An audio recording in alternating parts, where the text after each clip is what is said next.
šodien, 29. janvārī, ir starptautiskā puzles diena, un saliksim puzli par krāpniecību, kā tā ir bijusi pagājušajā gadā. Un šodien ir iespēja brīnišķīgā panelī uzzināt vairāk par to, kāda ir šī krāpniecības ainava Latvijā no dažādiem aspektiem.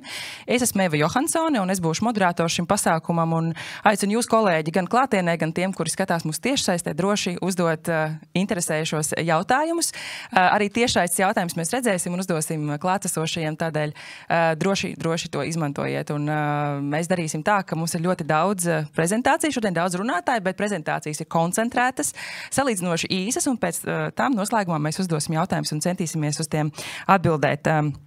Vienu gan es varu pateikt, ka krāpniecības mērogi Latvijā ir palikuši lielāki, un tieši tādēļ arī Finanšu nozares asociācija sadarbībā ar valsts policiju un Bita Latvija aicina šo pasākumu, lai parunātu par to, kādi ir izkrāptās naudas apmēri un cik daudz šos te krāpšanas gadījumus ir izdevies novērst. Jo lielākoties mēs medijos gan slazdā, gan citos raidījumos redzam, kāda šī krāpniecība ir notikusi, bet izdodās arī daudzus gadījumus novērst. Kas ir biežāk, kas ir tie, kas uzķerās uz krāpnieku lamatām, kādas ir biežākās krāpšanas metodes un kā turpmāk nekļūt par krāpšanas upuri. Un, lai mēs redzētu, kāda ir varbūt šī krāpšanas aina Latvijā, pagājušajā gadā es aicināšu Finanšu nozares asociācijas krāpšanu ierobežošanas darba grupas vadītāju Mārci Pelci sākt ar prezentāciju, pastāstot tad šo kā ir bijis 2024. gadā, kurā es pieminēšu, ka netipiski Latvijai un pasaulē vispār par gada influenceri 24. gadā kļuva cilvēks, kurš nodarbojas ar krāpniecības atmaskošanu, nevis, teiksim, skaistumu preču pārdevējs. Lūdzu. Jā, un tas īstenībā visticamāk arī parāda to problēmas mērogu, ja mums ir šāda netipiskā tendence, ka mums cilvēks, kas runā par krāpšanas novēršanu vai par krāpšanas schēmām, kļūst par gada influenceri, nevis kāds, kas, piemēram, kāds fitness labums rāda sabiedrībai. Bet runājot, tad par šīm te krāpšanas tendencēm un skaitļiem, tad, diemžēl, ir jāsaka, ka tie dati, ko mēs kopumā redzam sabiedrībā, tad viņi nav iepriecinoši. Ja? Un tas pieaugums katru gadu ir, diemžēl, arvien lielāks, un tie kopējie naudas līdzekļi, kas tiek nozagt sabiedrības locekļiem, ir milzīgi, manuprāt, un 2024. gads ir principā nācis ar jaunu rekordu, un tie ir faktiski 15,5 miljoni, kas, manuprāt, ir tiešām ļoti milzīgi naudas summa, kas faktiski aiziet arī mūsu ekonomikai garām. Bet lieta, par ko es gribētu runāt un ko es gribētu ļoti uzsvērt un teikt, kad arī viss nav, protams, kad tik slikti, jo skaidrs, ka finanšu industrija kopumā ļoti aktīvi strādā pie tā, lai spētu pilnveidot šīs savas kapacitātes un spēju identificēt šos krāpnieciskos gadījumus un arī pasargāt klientus no iespējas būt apkrāptiem. Ja? Un arī šie cipari ir lieli. Un kopā industrijā šeit mēs runājam par 4 lielākajām bankām, kas apkopo šo statistiku, tad tā mūsu spēja ir bijusi pasargāt klientus novērst, respektīvi 12 miljonu vēl papildus naudas, 12 miljonu eiro zādzību no klientiem. Ja? Tā kā mēs esam viennozīmīgi arī uzlabojuši šīs savas spējas, bet ja mēs saliekam šos ciparus kopā, to, ko mēs esam spējuši novērst un to, kas ir izkrābs, tad aina patiesībā ir tāda ļoti, ļoti nepatīkama. Bet man arī ir jāsaka, ka šeit Latvija nav unikāls gadījums, un to mēs, diemžēl, redzam visā pasaulē un arī Baltijā, un, teiksim, tā pati Lietuva un Igaunija, tur tās tendences ir ļoti, ļoti, ļoti līdzīgas. Jā, es jau ieskicēju nedaudz par šo kopējo statistiku, proti par dažādu veidu šiem pieaugumiem, un ja mēs skatāmies grafikā, ko jūs arī redzat noteikti ekrānā, tad tā tendence pieaugt ir šajos abos grafikos gan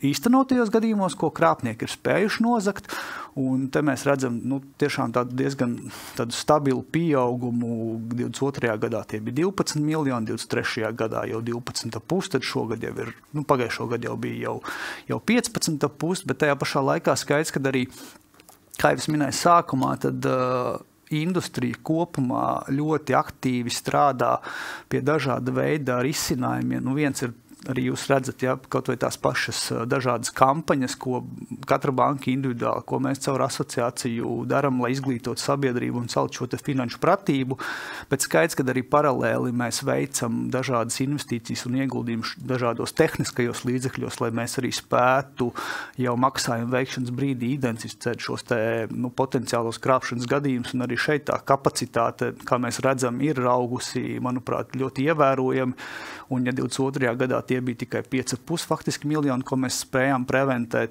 tad šogad jau, kā jau es teicu, tie jau ir 12 miljoni.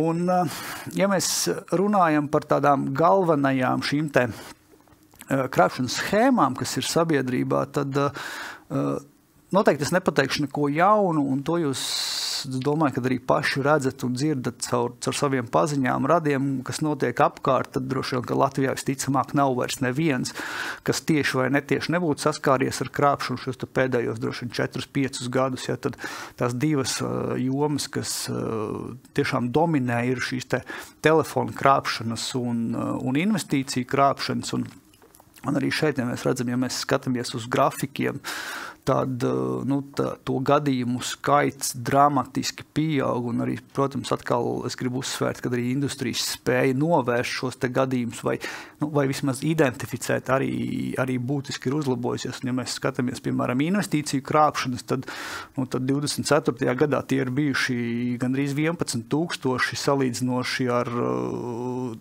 7,5 priekš pagājušo gadu, kas ir principā tāds milzīgs pieaugums.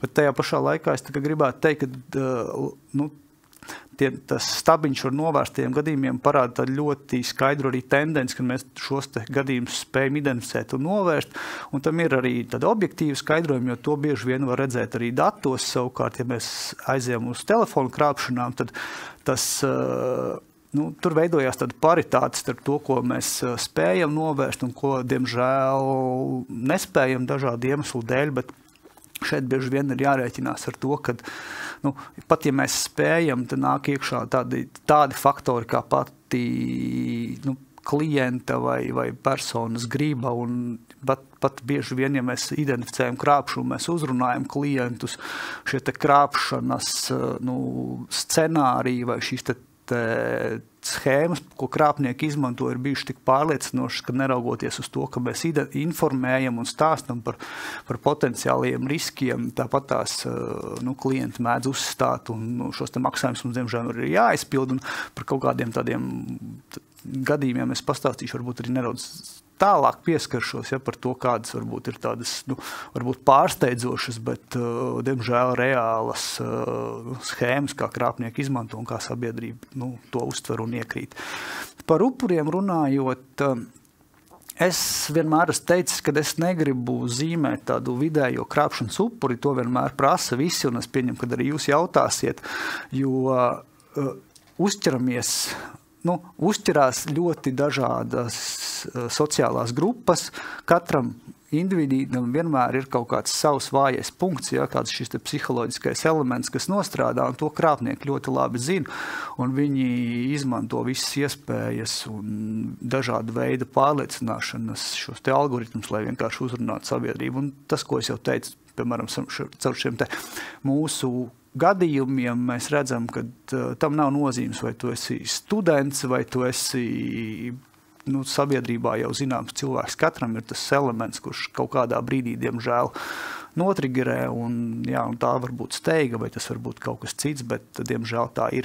Skaidrs, ka neraugoties uz to, ka nav tāda vienotā, varbūt tāda standarta vidējā upura, kaut kādas lietas mēs, protams, jebkurā gadījumā redzam no dažādām sabiedrības grupām, un, piemēram, seniori, mēs redzam, ka mēdz uzticēties bieži vien dažādiem šiem te krāpnieku zvaniem, kad viņi uzdodās par banku drošības dienestiem, par valsts policiju, ieņēmumu dienestu, un, protams, ar šiem scenārijiem dalās ar šiem te saviem piekļuves datiem, tāpatās arī viņi mēdz bieži vien iekļūt šajos te romantiskās krāpšanas slazdos, un tas, zināmā mērā, ir skaidrojums arī ar to, ka šis ir, diemžēl, tas varbūt vecums vai tā grupa, kad mēs jūtamies nedaudz, mēs droši vien laikam, es vēl nevaru teikt, bet šī te grupa, kas jūtās nedaudz, varbūt jau negluži izstumt ārpus sabiedrības, bet viņa jau varbūt nav vairs tik sociāli aktīva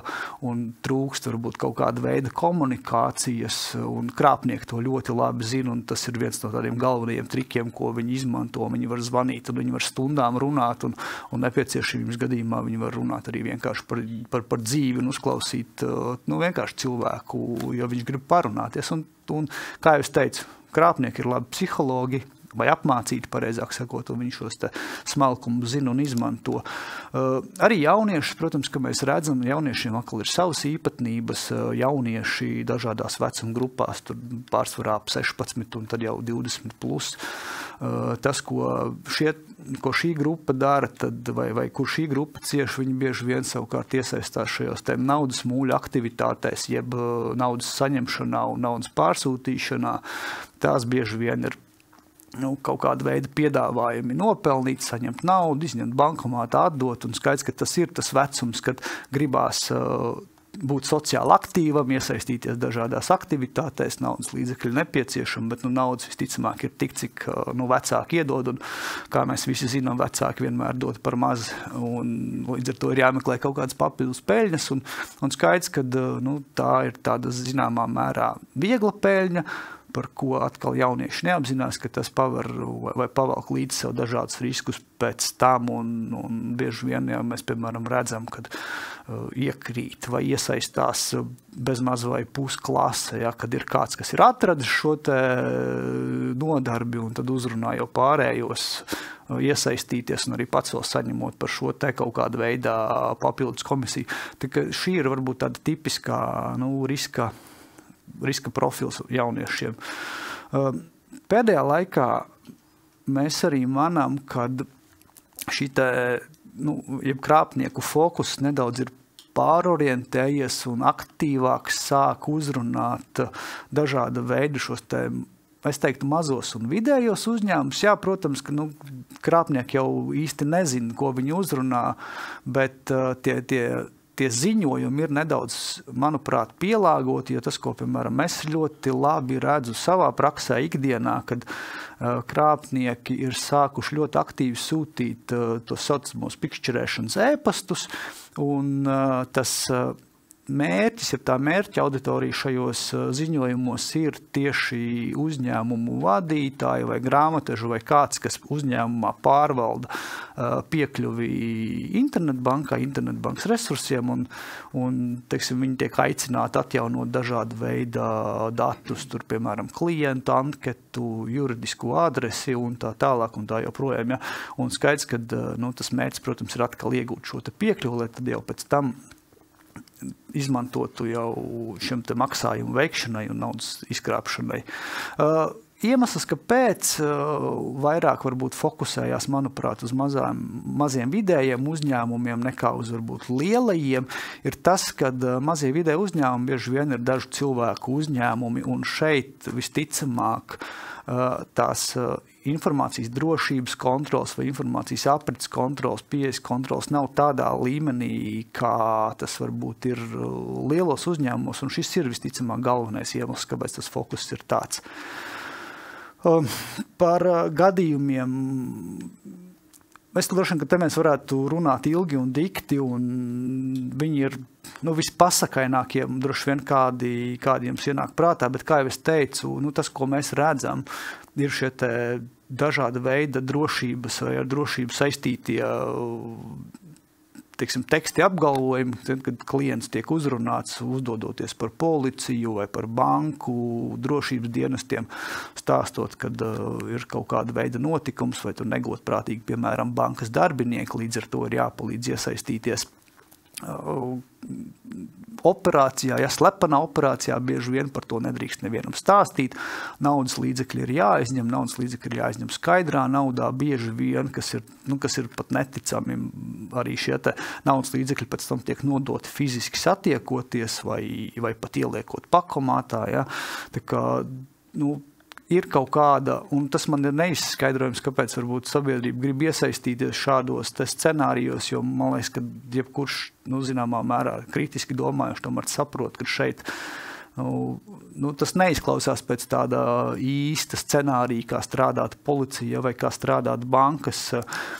Es negribu droši vien, ka te ļoti detaļās ieiet, bet, piemēram, tāds viens, manuprāt, ļoti spilgts piemērs par to, cik mēs arī iracionāli domājam, kā sabiedrības varbūt locekļi, ir piemērs, kur mēs saņēmām zvanu no viena klienta, kurš informē, ka Rēzeknē lidlaukā ir nolaidusies privātā lidmašīna ar viņa draugu, kurš tur ir atlidojis tagad, bet draugu faktiski tur gūstā imigrācijas dienests un pieprasa izpirkumu. Un viņš jau bija kaut kādu naudu samaksājis un gribēja vēl ņemt kredītu, lai samaksātu tur trūkstošo faktiski tādu atbrīvošanas naudu, ķīles naudu, kas, man liekas, jebkuram domājošam vai racionāli domājošam cilvēkam radītu tādus pietiekami lielus sarkanos karogus, bet neraugoties uz to, mēs kaut kādos momentos, vai izmisuma momentos, vai vēloties palīdzēt, esam gatavi noticēt tik iracionāliem scenārijiem. Te mēs atkal varam, protams, kad iet un daudz diskutēt par sabiedrības tādu kopējo riska izpratni par uzmanību, par finanšu pratību, bet šis nav līdz galam varbūt šodienas temats, taču tas ir risks, par ko mums ir pilnīgi noteikti visiem jārunā, jo cipari ir tādi, kādi viņi ir, un viņi parāda to, ka tā problēma kopumā ir diezgan liela. Jā, par uzņēmumiem es jau arī ieskicēju, faktiski tie scenāriji ir zināmā mērā tādi paši, kādi viņi ir bijuši jau gadiem, ir šie te viltotie rēķini vai atkal tie paši grāmatveži tiek iesaistīti dažādās slepenās operācijās. Es zinu gadījumu, kad uzņēmumu grāmatvedi ir faktiski ar krāpniekiem runājis vairāk kā 24 stundas no vietas, neizejot no ofisa, faktiski neaizejot nekur, un brīdī, kad mēs arī jau sākām identificēt kādas tādas aizdomīgas darbības, ja, mums arī tā saruna bija tāda ārkārtīgi interesanta, kad vienā klausulē runāja krāpnieku, otrā runā banka, un skaidrs, ka tas klients, viņš nemaz bankai negrib ticēt, jo viņam taču viņš jau runā ar banku. Ja. Tā kā, jā, tādi, diemžēl, ir šie ikdienas gadījumi, kas ir no vienas puses neparasti, no otras puses viņi ir ļoti satraucoši. Par veidiem, kā izsargāties vai kā identificēt krāpšanu, es teiktu, ka droši vien, kad pirmais un pats galvenais, ko es atkārtoju, vienmēr ir esam kritiski. Mēs varam saukt 5-10 tur tipiskos gadījumus, kas būtu jādara, bet man liekas, ka pats galvenais ir būt kritiskiem un uzdot jautājumu, kāpēc man zvana banka, kāpēc man banka prasa PIN kodu, kāpēc banka grib kaut kur veikt pārskaitījumu, ja banka pati to var izdarīt, kāpēc, un turpinam uzdot šos neērtos jautājumus. Tas, laikam, ātrumā no manis arī viss. Došu vārdu arī kolēģiem, kas noteikti pastāstīs to savu pieredzi, arī valsts policijai noteikti ir daudz komentējumu šajā te jomā. Paldies Mārcim Pelcim par ieskatu, un jāsaka, jā, jūs jau minējāt, ka tie kritiskie jautājumi ir, bet arī pašā laikā ir šie aspekti, kas ir tie kognitīvie, ka ir steiga, kur ir kaut kāda reakcija atnākusi vidu vai valsts policijas vēstuli, kur jāatver vaļā, un tas droši vien nospēlē, teiksim, vairāk elementi, kur tā krāpniecība notiek. Bet cik ziņojumus saņem policija, jo, kā jau minējāt, gandrīz katrā ģimenē vai draugu lokā ir kāds apkrāptais, un viņi jau strādā un ziņo policijai visdrīzāk, bet kādi ir šie dati un kāda ir vēlamā rīcība? Paldies, šodien ir pievienojies arī valsts policijas galvenās krimināla policijas pārvaldes kibernozieguma apkarošanas pārvaldes priekšnieka vietnieks, 2. nodaļas priekšnieks Oļegs Fiļātovs. Tādēļ lūdzu, vārds jums prezentācijai. Paldies! Labrīt visiem! Paldies Finanšu nozares asociācijai par to, ka uzaicināja. Man liekas, mūsdienās aizvien grūtāk un grūtāk paliek atrast cilvēkus draugu ģimeņu paziņu lokā, kas nav saņēmuši nevienu krāpniecisku zvanu, krāpniecisku īziņu, ēpastu. Un tāpēc, manuprāt, par šo krāpšanas veidiem un krāpšanu kā tādu nekad nebūs par daudz runāts, un par to ir jārunā tādējādi cerot, ka mēs nosaksim pēc iespējas lielāku sabiedrības daļu, pasargājot viņu finanses šādā veidā. Es šodien arī varbūt detaļās un sarežģītās definīcijās nemēģināšu iedziļināties, bet gan īsam kodolīgi tad sniegšu ieskatu, kuras tad ir tās populārākās kiberkrāpšanas Latvijā šogad Un kā tad viņas atpazīt un ko darīt lietas labā, lai mēs nekļūtu par cietušajiem. Tātad nemainīgi no pagājušā gada mums ir fīkšķerēšana, ja balss, saucam arī par telefonu krāpšanu. Šeit ir dažādi modus operandi, kā jau arī Mārcis pieminēja. Tipiski tā ir telefona krāpšana, tad mums piezvana, stādās priekšā kā viltus tiesību sargājošie iestāžu darbinieks, policis, vidi, prokuratūra, vienalga kas, un tad informēja par to, ka noticis kaut kas neatliekams un steidzams un noziedzīgs jūsu bankas kontā. Un ja jūs tūlīt pat nerīkosieties, tad naudas līdzekļus jūs noteikti zaudēsiet. Un pēc tam jau pieslēdzās bankas drošības darbinieks, pēc tam jau tas var tikt modelēts dažādi, bet rezultāts ir viens – jūs zaudēsiet naudas līdzekļus. Un, protams, šie modus operandi viņi ir dažādi, bet tas mērķis ir viens un tas pats. Vai nu tas ir Smart ID, vai nu tas ir viltus operators, vai nu kāds cits darbinieks. Te rūpīgi ir jānovērtē pāris faktori. Tā ir laiks, steiga, uz ko krāpnieks spiedīs, un bailes, uz kurām viņš jūs vedinās. Viennozīmīgi mēs varam pārtraukt šo zvanu, sazināties ar banku, ar policiju, lai pasargātu sevi un savus līdzekļus. Galu galā, piemēram, viltus policijas gadījumā, viņi mēģinās jums sūtīt dienesta apliecības, viņi mēģinās jums sūtīt vai nu e-pastā, vai nu WhatsApp saziņā kaut kādus dienesta dokumentus, pavēstis, iesniegumus, tādējādi jūs vedinot uz to, ka jums nekavējoties ir šim viltus darbiniekam jāuzticās un jārēģē. Te gan es uzreiz iestarpināšu, cik man zināms, neviens policijas darbinieks jums nesūtīs dienesta apliecību, kur no krimināla procesuālos dokumentus e-pastā vai vēl trakāk sociālās saziņas aplikācijās, kā piemēram WhatsApp, ir tāds krimināla procesa likums, un kurš nosaka, ka krimināla procesa lietas materiāli izmeklēšanas laikā ir izmeklēšanas noslēpums. Bet, protams, tajā brīdī, kad krāpnieks jūs vedina un mēģina pārliecināt par nepieciešamību rīkoties, cilvēki bieži par to neizdomājas, tāpēc es vienmēr ierosinu nomierināties un tātad pārbaudīt šo informāciju, sazināties ar banku, sazināties ar policiju un nevajag atzvanīt uz to krāpnieka numuru atpakaļ, jo bieži vien viņi izmanto arī spoofing servisus, jeb numerācijas filtošanu, un jūs piezvanīsiet cilvēkam, kuram visticamāk būs ļoti liels pārsteigums par to, ka jūs viņam zvanat un ka viņš jums ir zvanījis. Otrs populārākais no krāpšanas veidiem joprojām būs investīciju krāpšana. Šeit tas modus operandi ir nemainīgs. Jūs ticamāk redzēt kādu kolosālu piedāvājumu sociālajos mēdījos ar iespēju super īsā laikā nopelnīt milzīgus naudas līdzekļus, aizpildījāt anketu, ar jums sazinājās krāpnieks un jūs sākāt investēt. No sākuma tās ir mazas summiņas, pēc tam tās pāriet lielākās un lielākās summiņās, bet rezultāts ir viens. Jūs zaudētie līdzekļi, jo jūs viņus nekad neatgūsiet. Maksājuma uzdevumu krāpšana, tas ir arī viens no tipiskiem veidiem, vairāk gan attiecās uz uzņēmumiem.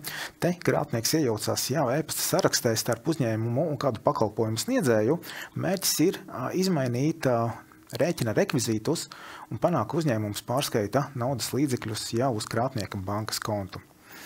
Pīkšķerēšana, tas ir arī krāpšanas veids, tad tie ir e-pasti, krāpnieciski e-pasti, kur jūs saņemat no iespējams jūsu bankas, tad, ka jāatcerās, ka uzmanība ir jāpievērš e-pasta serverim, no kuras šis e-pasts tiek izsūtīts. Viņš maksimāli būs līdzīgs, bet tajā pašā laikā viņš būs atšķirīgs un jāpārbauda tie dati.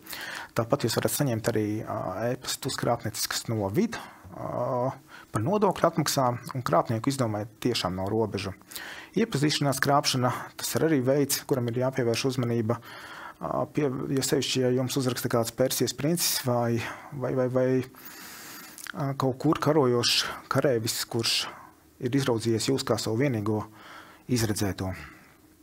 Smīkšķerēšana, SMS krāpšana, tas joprojām ir tipiska tiesas, joprojām veselības, kurjerdienestu izsūtītās īziņas.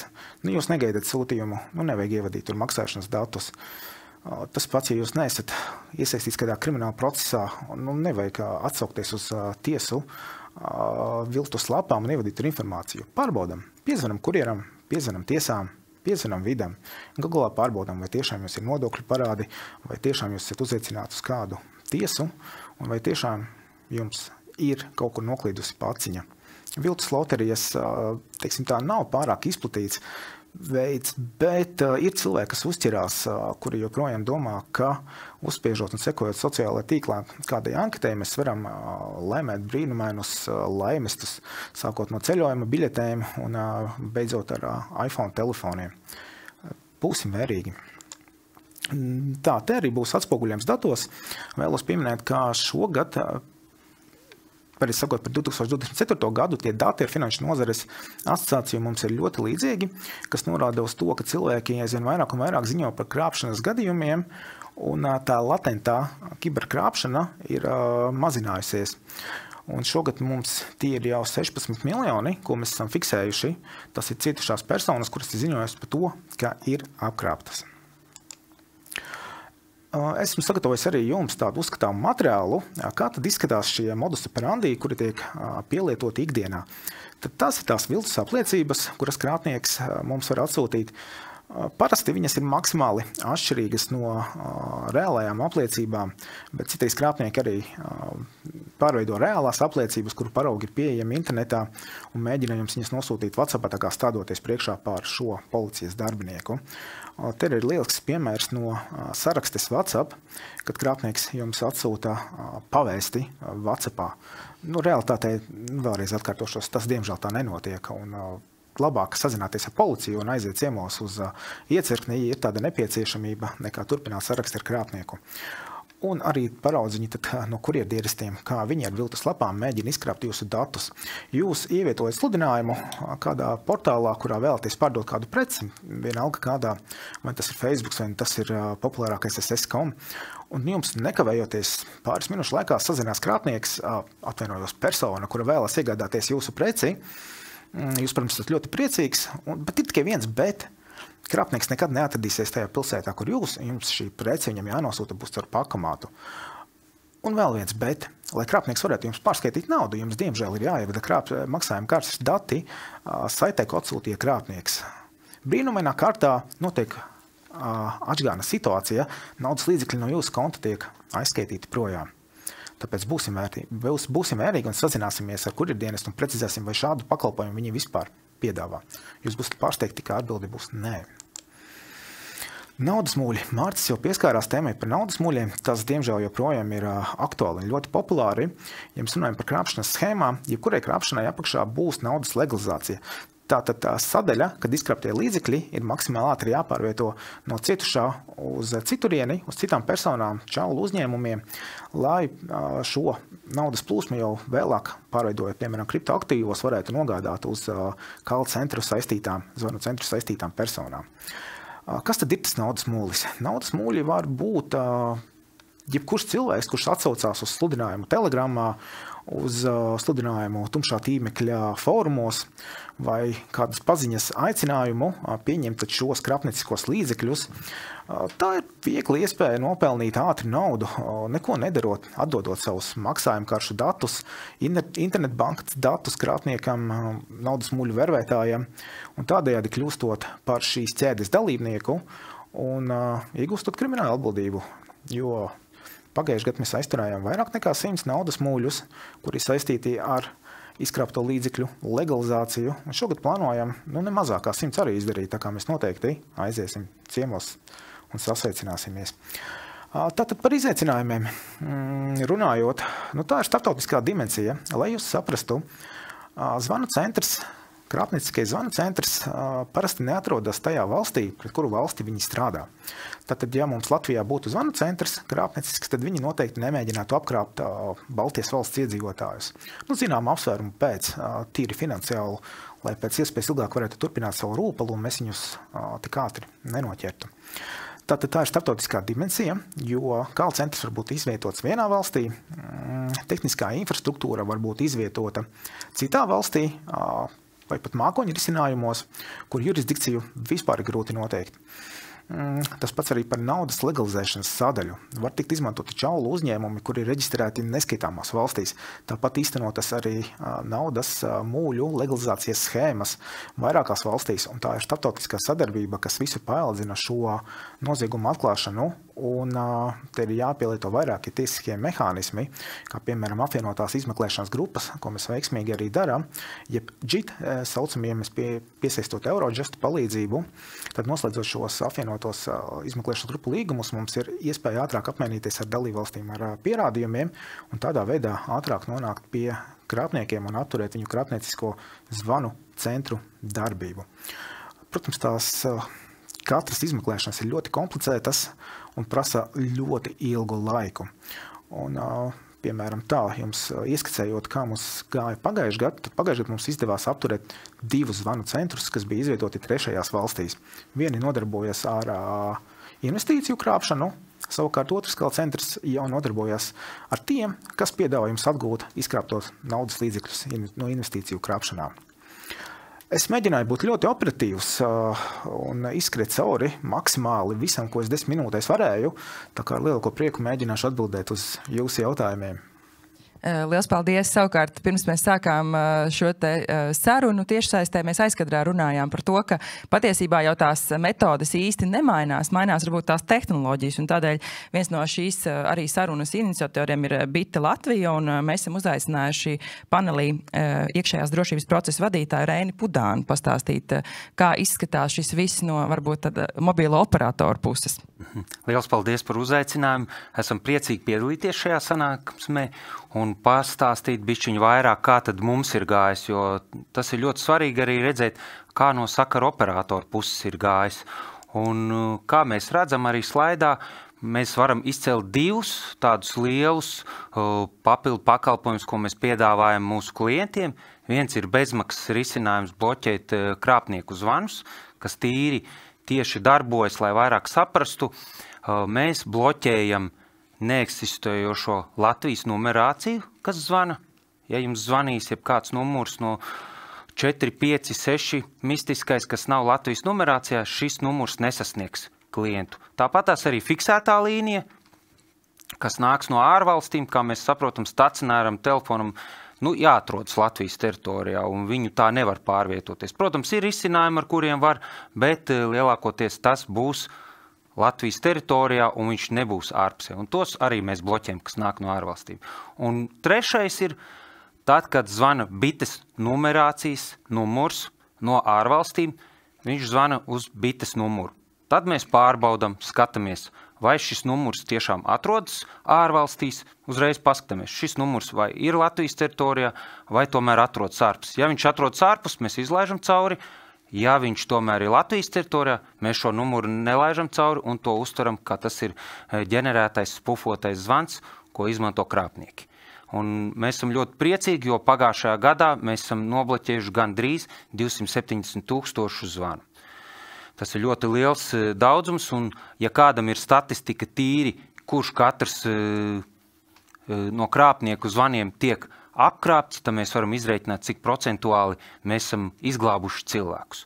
Otrs ļoti liels risinājums ir Antivīrus Plus, kas ļoti labi ir parādījis tieši pēdējos mēnešos, ka mēs esam diezgan daudz palīdzējuši mūsu klientiem, kuri izmanto šo pakalpojumu, bloķējot ļaunatūrus, kas ir staigājot par visādām saitēm,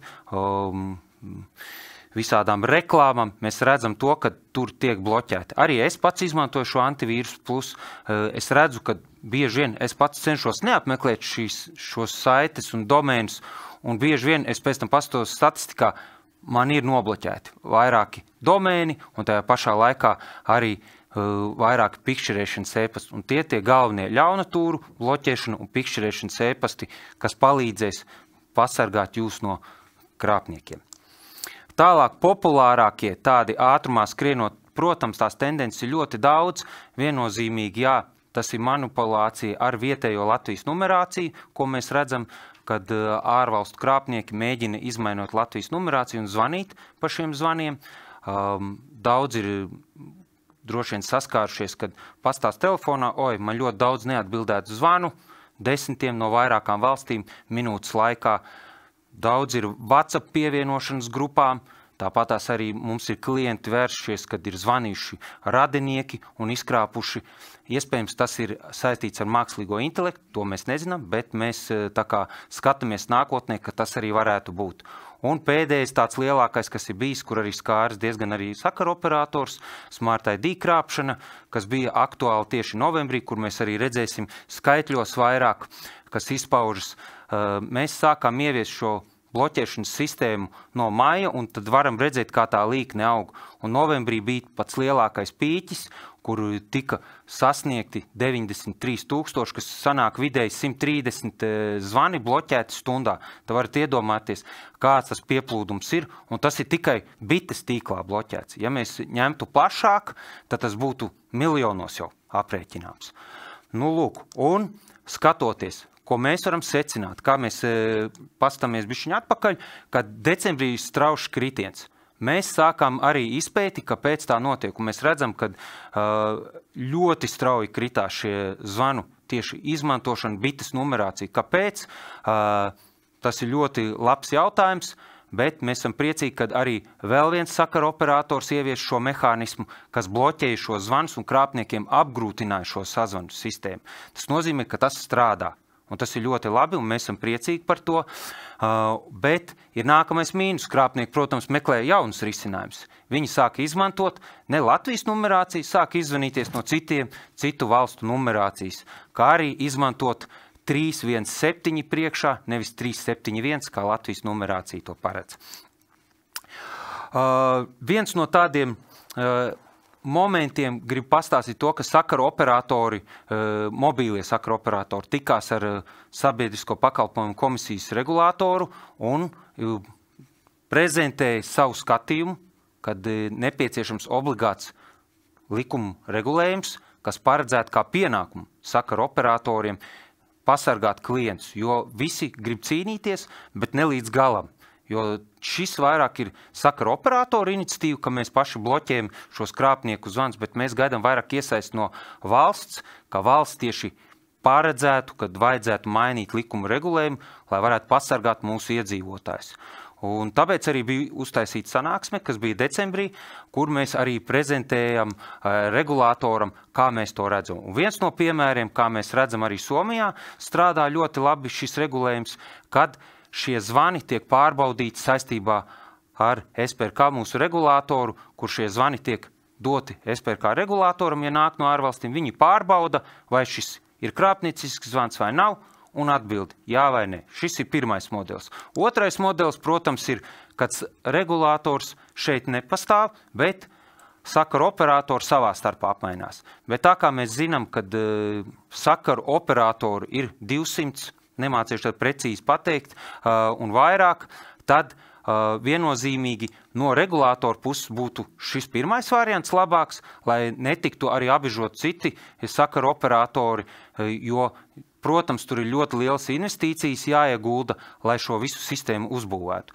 Tāpēc arī mēs esam prezentējuši gan regulātoram, gan paši sakaru operatori sapratuši un mēģinam cīnīties par to, lai mazāk šie krāpnieku zvani ienāktu. Un kā jau mēs parādījām, kad ja mēs esam Vite Latvija bloķējuši 270 000 gandrīz 24. gadā, tad iedomājieties, ja mēs varētu bloķēt arī no pārējo operatoru visus zvanus, kāds tas pienesums būtu? Tas būtu miljonos, un es domāju, pārēji arī piekritīs man, kad viens no risinājumiem ir jāizvēlās regulātoram un jāvirz uz priekšu, jo ilgāk gaidīsim, jo krāpniekiem vairāk iespējas būs tīri smelt mūsu iedzīvotāju maciņus.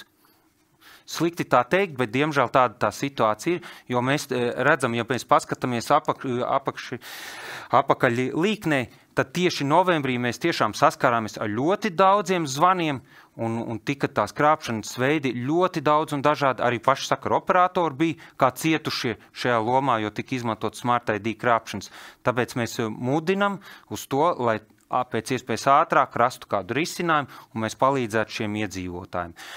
Viens no lielākajiem tādiem ierosinājumiem viennozīmīgi, es vienmēr saku, ja jums zvana banka, zvana sakaru operators un liek kaut kādas aizdomīgas darbības veikt, viennozīmīgi atcerieties, ja jums ir kritiskā domāšana, droši ieslēdziet viņu iekšā un padomājiet, vai man tiešām zvana sakaru operators un kā mēs esam sastapušies daudziem gadiem, ka zvana, ka jums beigsies tūlīt simkartītei termiņš, un jūs vairs nevarēsiet tūlīt pēc stundas zvanīt. tādas absurdas lietas nenotiek. Tad lūgums pazvanīt tam sakaru operatoram apakaļ un pašiem pajautāt, vai tiešām man tā būs, vai arī tarifu plāns beidzas vai vēl kaut kas. Vienalga, vai banka ir zvanījusi. Lūgums pazvanīt atpakaļ uz īsto numuru, nevis no tā, kura ir zvanīts. Un tad lielākoties mēs arī redzēsim, ka tas tomēr ir krāpnieks bijis. Pa lielam tas arī viss šodien. Liels paldies. Droši vien par regulātoru un atsaucību mēs parunāsim arī jautājumu sadaļā, bet jūs jau, Reini, minējāt to, ka tātad šīs vietnes ir ļoti būtiski identificētas, kurām ved šīs saites, un par tām droši vien vairāk varēs pastāstīt CERT.LV informācijas sistēma drošības analītiķa Dana Ludviga, tātad par šo te digitālās vides aizsardzību mūsu ikdienā. Tieši tā. Es vēlos sniegt sākumā tādu kopainu par kiberdraudu ainu vispār Latvijā, lai mēs saprastu to magnitūdu. Tad sākšu teikdams, ka pagājušais 2024. gads Latvijā ir bijis vēsturiski augstākais kiber apdraudējuma līmenis. Diemžēl tā ir, jāsaka uzreiz uz pozitīvo, gan mēs esam prezentējuši un pierādījuši, ka mēs esam tiešām drošībā un spējam pretoties šim joprojām pieaugušiem draudu līmenim. Skatāmies, kas tad bija raksturīgs šim pagājušam gadam, bija inovatīvu metožu pielietošana kiber uzbrukumos, tā ir viena lieta. Otra būtiska lieta, protams, ģeopolitiski motivētu uzbrukumu skaita pieaugums. Un trešā lieta, par kas ir šīs dienas tēma, tā ir, protams, krāpniecība. Krāpniecība tā ir trešā lieta, kas bija tāda vispār kibertelpā kā pamatlieta. Ja mēs skatāmies, koncentrējamies tieši uz krāpniecību kā tādu, jā, paldies. Mēs skatāmies uz krāpniecību tādu, tad pēc, kā mēs tevi apskatījām, daudz dažādus modus operandus, kā notiek šīs krāpniecības metodas, bet ja mēs skatāmies, kas statistiski pēc CERT.LV datiem tāda visizplatītākā, skaitliski viss, man liekas, katrs otrais latvietis ir saņēmis kādu īziņu no Latvijas pasta vai DPD, mēs varam pacelt rokas, kur mums ir saņēmuši. Esam saņēmuši, jā? Ir puse. Tātad 3 puses. Tātad dažādu piegādes uzņēmumu imitēšana. Šeit tiek uzbrucēji imitē, kad ir nepieciešams vai nu atmuitot kādu paku vai arī pietrūkst kādas pamata informācijas. Lai gan šī ir skaitliski visizplatītākais krāpniecības veids, arī šie pikšķerēšanas ēpasti, lai kādu zīmolu mēs imitētu, tad tie finansiālie zaudējumi patiesībā ir salīdzinoši maz. Tie ir tikai pāris 10 vai pāris 100 eiro, bet tie, kas tiešām par naudas maciņu sit visspēcīgāk, ir šie iepriekš minētie viltus zvani, tad krāpnieciski zvani, kuros arī mēs novērojam, ka 2024. gadā vēl aizvien aktīvāk tika izmantots mākslīgais intelekts, veicot dzīvo tulkošanu, veicot balss imitācijas, tā kā tas tikai un vienīgi redzam, ka attīstīs, tad ir prieks par šādu regulējumu tapšanu. Otrā būtiskā lieta ir, kā minēja policija, arī šie viltus rēķini, lai gan skaitliski tie ir daudz mazāki, tomēr tas viena krāpniecības veidā, tas zaudējums ir vairāki 100 000. Un trešā būtiskā lieta ir investīcijas krāpniecības. Šeit ir dažādi veidi, hibrīda veidu uzbrukumi arī, un es varu sākt ar varbūt kādu tādu konkrētu uzbrukumu, kad, diemžēl, arī šīs 2025. gads ir sācies ar negatīvu statistiku. Ir arī jauna dāma, apkrāpta Tinderī, sākusies ir krāpniecība, kā romantiskā krāpniecība, vēlāk komunikācija pārgājusi WhatsAppā, un kopā ir zaudēta 37 000. Tā kā, diemžēl, arī šis gads ir sācies ar vērienīgu naudas zaudējumu. Kas ir interesanti šajā uzbrukumā, ka tiek izmantotas dažādi veidi investīcijas platformas un aplikācijas. Sākotnēji nauda, kā jau minēja arī policijas pārstāvis, ir, protams, maza, kas tiek ieguldīta, tā arī tiek atgūta, lai tā kā pierādītu šīs vietnes leģitimitāti. Taču vēlāk, kad nauda sasniegus jau ir milzīgs apjoms, tas it kā ieguvums ir sasniedzis milzīgi apjoms, tad tiek manipulēts ar nodokļiem, nodokļu sistēmu, kad it kā ir jānomaksā šis ieguvuma nodoklis, jo tas ir peļņas nodoklis, jo mēs esam ieguvuši no investīcijām kaut kādu peļņu. Un tādēļ bieži vien šie upuri nesazinās ar policiju vai ar bankām, jo viņiem ir bail, ka tiešām nāks valsts ieņēmuma dienests, zvanīs un prasīs šo nodokli nomaksāt. Un šeit es vēlos iedrošināt tik vienu teikt, ka tie ir tikai cipariņi uz ekrāna. Tās nav nekāda peļņa, tie nav nekādi guvumi, līdz ar to nekādi nodokļi no tā nav jāmaksā. Līdz ar to no šāda veida romantiskām krāpniecības kampaņām, tagad tuvojoties februārim un Valentīna dienai noteikti, es domāju, ka tādas krāpniecības ir jau uzsāktas un aktivizētas, aicinātu tiešām uzmanīties. Tādēļ ikvienu aicinātu padomāt par dažādiem aizsardzības mehānismiem, un viens no tiem ir bezmaksas aizsardzības mehānisms, ko izstrādājis CERT.LV sadarbībā ar .LV reģistru NIC. Tas ir DNS ugunsmūris. Vietnē DNS mūris LV var apskatīt daudz plašāku informāciju, kā viņš strādā, ko viņš dara. Taču pēc būtības tās darbības mērķis ir nestoties uz to, kā jūs saņemat informāciju. Vai nu tas ir īziņā, surfojot internetā, netīšām uzskrienot viņu signālā, telegramā, Airbnb, Bookingā vai vienalga, kurā vietā jūs atrodat, vai jums tiek atsūtīta krāpnieciska saite, jūs vienkārši līdz viņai netiksiet. Jūs tiksiet pāradresēti uz drošu piezemēšanās vietni un nespēsiet nokļūt šajā krāpnieku slazdā. Tas ir tā galvenā būtība šim DNS ugunsmūrim. Un es vēlos atkārtot, tas ir pilnīgi bez maksas. Pagājušā gada statistiku apkopojot kopumā, mums jāpasakās Nacionālajam kiberdrošības likumam, kas stājās spēkā pagājušā gada 1. septembrī. Tas arī ielikts tur kā obligācija izmantojums visiem elektronisko sakaru operatoriem. Bet kamēr tas vēl tiek realizēts, mēs aicinātu arī ikvienu augšupielādēt savās viedierīcēs, lejupielādēt savās viedierīcēs arī ugunsmūra lietotni, kas spēs jums pasargāt nevis tikai tepat Latvijā, bet arī ārzemēs. Kopumā par pagājušo gadu tie ir kādi 24 miljoni pieprasījumi, kas ir apstrādāti caur šo lietotni, un te 2 miljoni krāpniecisku saiču atvēršana ir bijusi, teiksim, novērsta.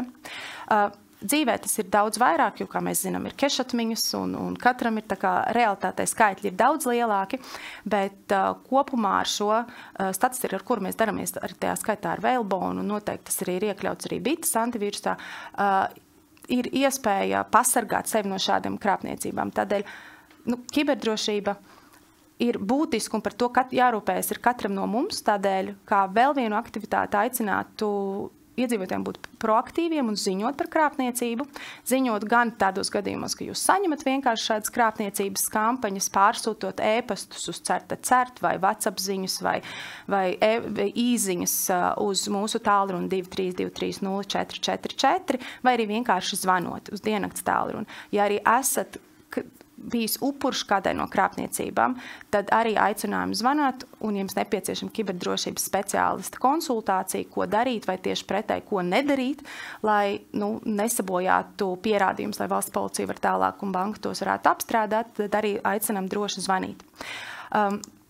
Kiberdrošība ir tiešām mūsu visu kopīgā atbildība, tādēļ aicinājums ikvienam parūpēties primāri par savu kiberdrošību, par savu tuvinieku kiberdrošību, lejupielādēt šo aplikāciju, un esmu pārliecināta, ka tieši tad mēs visi kopīgi tiešām spēsim Latviju padarīt par visu grūtāko mērķi kiberuzbrucējiem.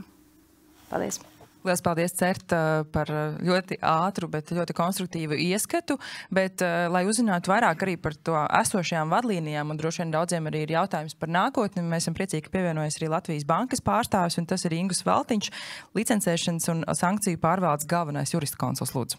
Jā, labdien visiem! Paldies, kad ir devuši iespēju Latvijas bankai izteikties par mūsu pieredzi, un arī krāpšanas ierobežošana, es teikšu, ir Latvijas bankas viena no prioritātēm.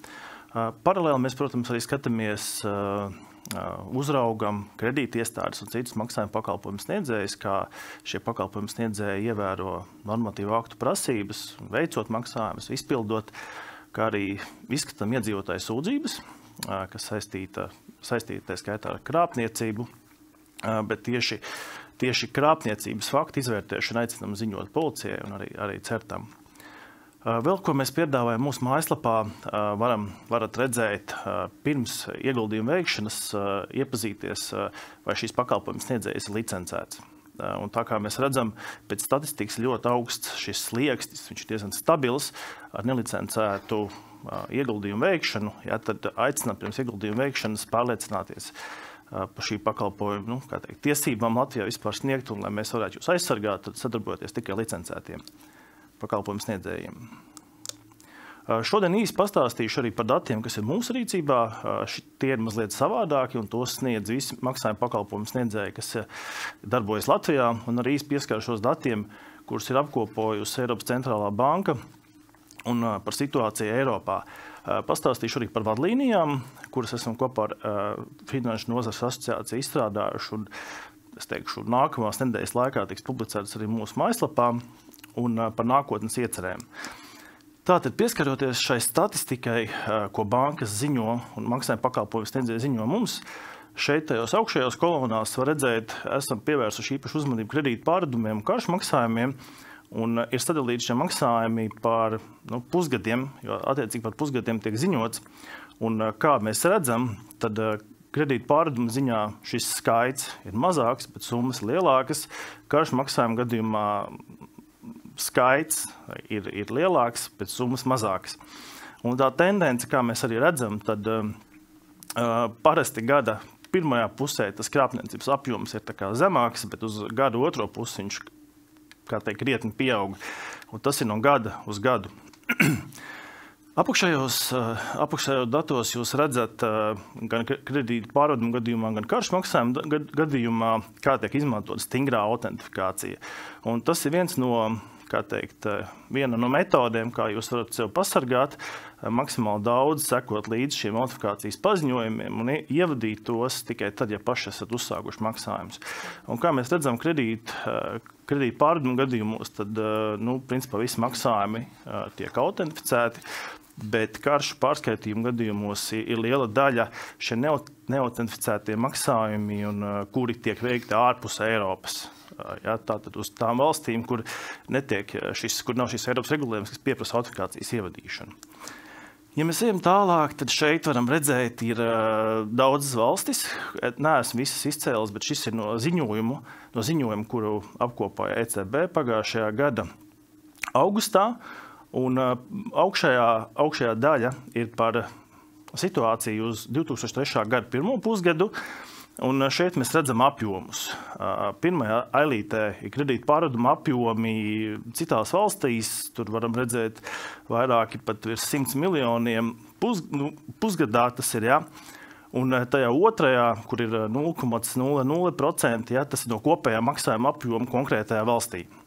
Un ar sarkaniem cipariem esmu iezīmējis to, kas tā kā lec ārā no tās kopējās tendences. Un ja mēs skatāmies Latviju, Lietuvu, Igauniju, ja, tad mēs arī redzam kredītu pārvedumu apjomus, un arī tas mūsu slieksnītis ir bijis 2003. Gada pirmajā pusgadā mazliet virs tās kopējās tendences. Bet dati, kas ir mūsu rīcībā par pagājušā gada pirmo pusgadu, liecina, ka tas slieksnis mums ir noslīdējis zemāk, neskatoties uz to, ka krāpšanas apjomi ir stipri augstāki. Ja, tā kā to tendenci šeit var nosvērt pret to, ka tas maksājuma skaits pieaug un arī krāpniecības apjoma pieaug. Karšu maksājuma pusē valstis ir samainījušās daudzas ar vietām. Vairs nav pirmā vietā Nīderlanda, bet ir Francija, un tur arī redzam milzīgus ciparus pusgadā, kas tiek izkrāpti. Un šeit arī tā tendence tiek svērta, lai mēs saprastu pret kopējo maksājumu apjomu konkrētā periodā, konkrētā valstī. Un tad arī mēs redzam, kāda ir mūsu Latvijas tendence, un es teikšu, ka mums ir salīdzinoši zem vidējā, kā ir citās valstīs. Un arī pagājušajā gada pirmā pusgadā mēs esam vēl zemāk kā iepriekš.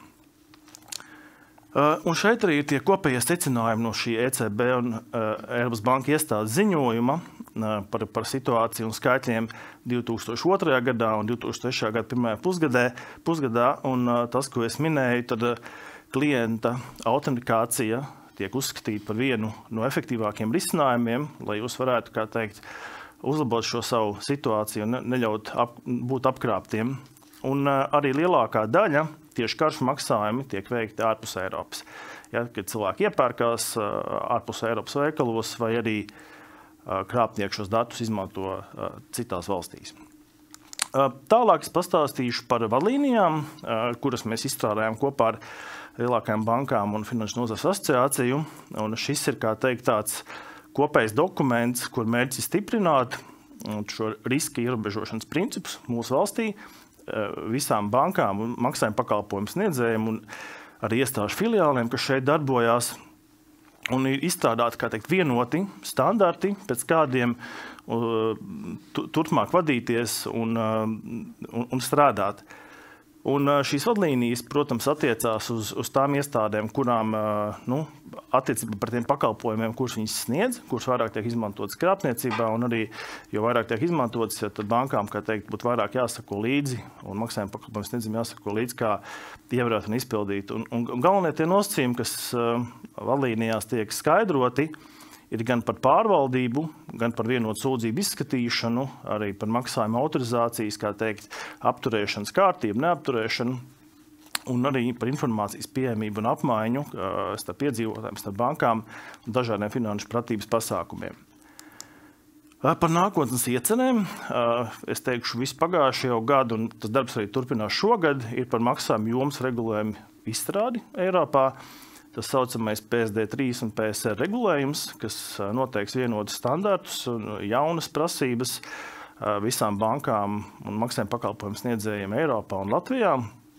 Un arī tur īpaši uzmanība tiks pievērsta krāpšanas, apkarošanai, ierobežošanai, arī finanšu pratības jautājumiem. Tā kā ļoti ceram, ka drīzumā tas akts, kā teikt, Eiropā tiks pabeigts un arī attiecīgi tiks ieviests Latvijā. Vēl, ko gribu pastāstīt, tad ir Latvijas banka sadarbībā ar citām Latvijas iestādēm, arī Finanšu nozares asociāciju un TAC un policiju. Mēs esam uzsākuši tādu projektu, kur piesaistīti ir OECD un Eiropas komisijas eksperti, kas veic pētījumu tieši par to, kāpēc cilvēki iekrīt, kā viņi iekrīt krāpniecībā. Un pēc tā pētījuma izstrādes mēs iegūsim rīcības plānu, kā sasniegt šīs riska grupas. Attiecīgi darbs tika uzsākts pagājušajā gada augustā, viņš noslēgsies 2006. Gada augustā, būs jābūt rīcības plānam. Un par citu iestrāžu stiprināšanu mēs ļoti atbalstam jau šo ugunsmūru, ko kolēģis minēja. Tad uzskatām, ka tas ir ļoti efektīvs risinājums, un arī mēs ar mūsu kanāliem cenšamies par to īpaši un daudz runāt. Un arī ļoti uzskatām, ka sakaru operātoru loma ir jāpaukstina, jo tieši, kā teikt, viss sākās no šiem saziņas kanāliem. Un par investīciju krāpšanu, tad atkārtot gribu pateikt, pirms veicat investīcijas, pārliecināties par šo pakalpojumu sniedzēju tiesībām sniegt pakalpojumus Latvijā, jo bieži vien šī steiga, kad mēs sākam investēt, mēs nepārliecināmies, kas tas subjekti ir, kam mēs naudu skaitam, un bieži vien tas beidzās diezgan letāli. Un, ja drīkst, tad es vēl pieminēšu vienu krāpniecības metodi, kas pēdējā laikā ļoti parādās uz mūsu galda. Tas ir tieši, kā teikt, otrā fāze pēc investīciju krāpšanas, kur cilvēks arī zvana uz Latvijas banku un saka, es te pirms pāris gadiem vai mēnešiem iekritu, bet tagad ir uzradies uzņēmums vai kāda iestāde, kas ir atradusi manu naudu. Un es viņu tūlītās gribu dabūt, un kā lai es viņu varu dabūt, un kur man viņu pārskaitīt. Ja? Tā kā šī arī ir krāpšana, kas virmo, un nevajadzētu uzticēties šiem naudas atradējiem, kas solā to naudu atgūt. Ja? Paldies! Lielas paldies! Mēs stundas laikā esam uzklausījuši 5 būtiskas prezentācijas, kas saliek to puzli kopā, un tādā kopsavilkumā, ko es saklausīju, ir tā, ka šī te krāpniecības skar ne tikai iedzīvotājs, bet arī uzņēmumus un valsts ekonomiku, izkrāpt kopā 15,5 miljonu eiro pagājušajā gadā, un tātad 2024. gads ir bijis augstākais kiberdrošības apdraudējumu gads. Attīstās tehnoloģijas, mākslīgais intelekts, arī krāpniecības inovācijas. Krāpniecībai ir šī starptautiskā dimensija, ir nepieciešama regulātora nekavējoša iesaiste regulēšanas procesā. Kiberdrošība tā ir kopīga atbildība, un tas nozīmē to, ka katram pašam arī ir jāpiegooglē, jāpiezvan, jānoskaidro būt līdz 10, un DNS ugunsmūrs LV ir kaut kas, ko es personīgi arī pirmo reizi dzirdu un priecāšos izmantot. Lielas paldies! Bet pirms es dodu iespēju uzdot jautājumus, varbūt īsi katrs nosauciet to vienu lietu, ko noteikti nevajadzētu darīt. Mums ir tāds liels kopsavilkums šobrīd ar datiem, bet jums pašiem būtu jāierosina, teiksim, viens padoms, ko nedarīt, lai nenokļūtu krāpniecības nagos. Mārci. Ārkārtīgi grūti izvēlēties vienu, bet, kā jau es teicu, jau tajā savā prezentācijā uzdodam tos kritiskos jautājumus. Nepaļaujamies uz steigu. Vienkārši esam kritiski un ievelkam to gaisu un nesteidzamies.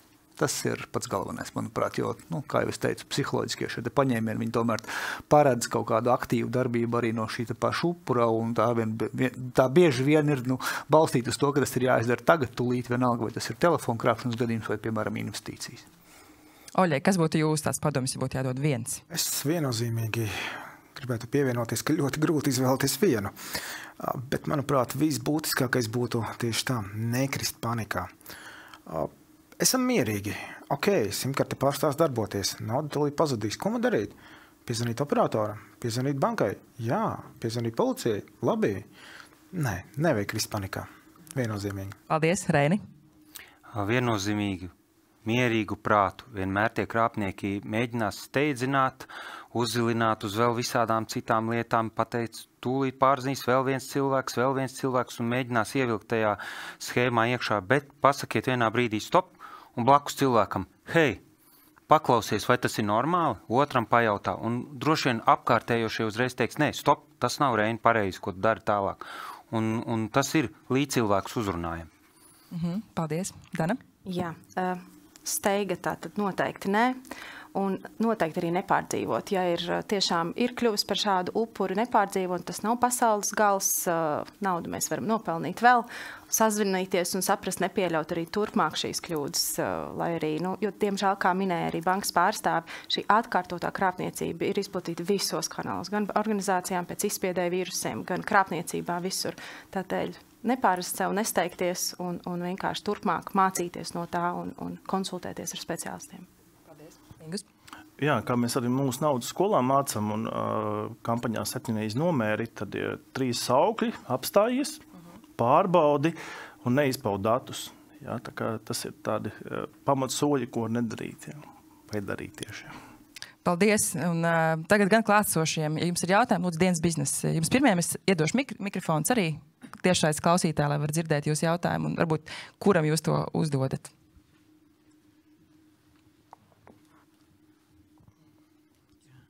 Jānis Goldbergs, dienas biznesa, un jautājums ir vairāk par telefonu bitei, jā, un par to pufošanu. Es domāju, ka neviens to īsti tā nesaprot. Mēs redzam, zvana mums Latvijas numurs, un tad tas ir uzticami. Ja tur zvana no ārzemēm, tad varbūt tas tā kā.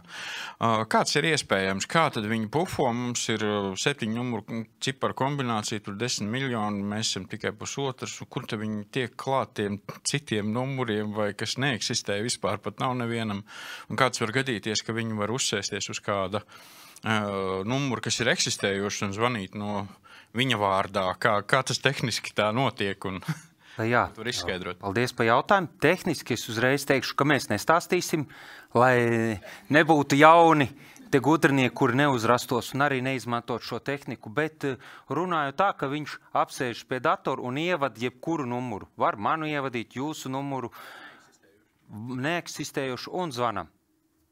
Vai tā... Mikrofons? Lūdzu. Vai tas regulējums, kas būtu, tas varētu apsturēt šo te procesu kaut kādā mērā vismaz, ko jūs teicāt, ka varētu būt centralizēta sistēma, kas pieņem no visiem operatoriem ziņas un tad, teiksim, šos te pufotājus izķertu, jeb kā tas? Jā, jo tad šos numurus, piemēram, sanāk mobilais numurs 2, kas mums sākās, un tālāk aiziet pārējie 7 cipari. Šo uzreiz tad sanāktu, mēs pārbaudam, vai tas īstais cilvēks atrodas Latvijā, bet nāk zvans no ārvalstīm. Tad mēs saprotam, ka tas ir spufotais. Kāds krāpnieks izmanto manu numuru un zvana. Un tas arī būtu tas, kas palīdzētu tieši Latvijas numerācijā pasargāt mūsu iedzīvotājus no šiem krāpniekiem. Vai ir vēl kāds jautājums no auditorijas? Man ir jautājums, redzot arī, teiksim, to sēriju ciklu, ko ir dažādi mediji sagatavojuši, gatavojoties šai sarunai, es noskatījos, ko arī citi kolēģi ir veidojuši, un viena no tām pamatlietām, ko es redzu, arī ir kauns. Ja tas ir noticis, un kā jūs minējāt, tā kā nebaidīties, nekaunēties ziņot, bet redzot šīs epizodes un ciklus un rakstus, es redzu, ka lielākoties, teiksim, tie seniori, viņi ārkārtīgi kaunas no tās situācijas. Viņi iespējams nevis lūdz palīdzību, bet ņem vēl kredītus, lai kaut kā pēc tam izdzīvotu. Kā ir, vai valsts policija redz, teiksim, vai jūs redzat, tas apjoms atbilst tie ziņojumi par tiem krāpniecības gadījumiem, vai varbūt kas ir tas, kā mēs varam veicināt to, ka cilvēki nekaunas un meklē palīdzību, jo, protams, ka tā ir kļūda un par to reizēm tie ir cilvēki ar labu izglītību, labiem ienākumiem un iekrīt. Jā, tieši tā. Es tikai te varu pievienoties, ka jūsu viedoklim par to kaunu.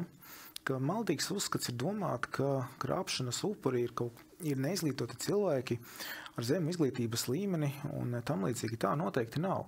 Par krāpšanas upuri varam kļūt jebkurš no mums. Attiecīgā brīdī uzspiežot uz attiecīgām vajadzībām vai teiksim tā, sarkanajām pogām.